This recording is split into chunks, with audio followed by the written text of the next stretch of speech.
Chapter 4. Now at the time the Philistines came together to make war against Israel, and the men of Israel went out to war against the Philistines and took up their position at the side of Ebenezer, and the Philistines put their forces in position in Aphek, and the Philistines put their forces in order against Israel, and the fighting was hard, and Israel was overcome by the Philistines, who put to the sword about 4,000 of their army in the field. And when the people came back to their tents, the responsible men of Israel said, "Why has the Lord let the Philistines overcome us today?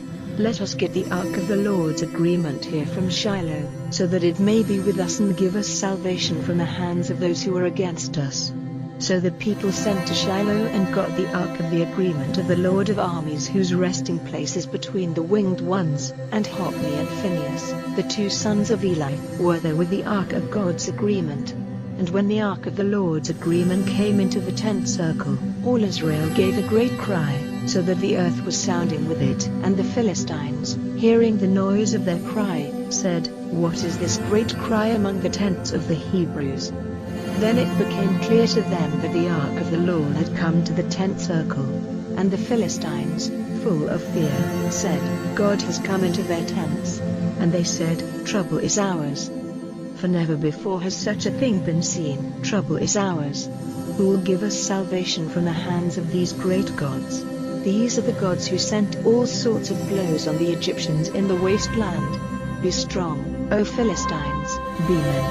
Do not be servants to the Hebrews as they have been to you. Go forward to the fight without fear."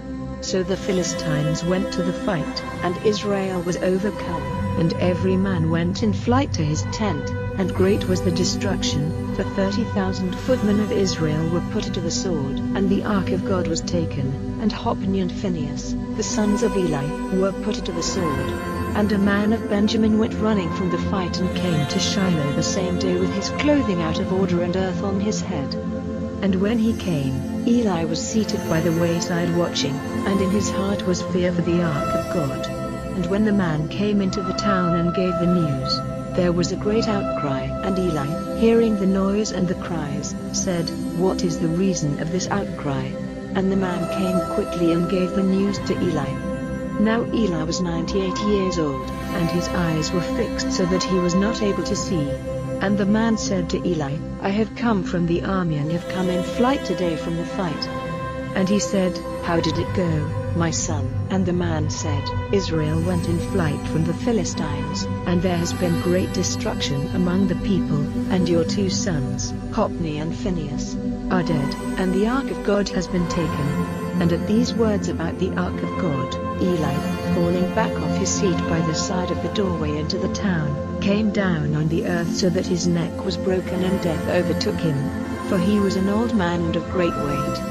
He had been judging Israel for 40 years, and his daughter-in-law, the wife of Phinehas, was with child and near the time when she would give birth. And when she had the news that the ark of God had been taken and that her father-in-law and her husband were dead, her pains came on her suddenly and she gave birth. And when she was very near death, the women who were with her said, "Have no fear, for you have given birth to a son."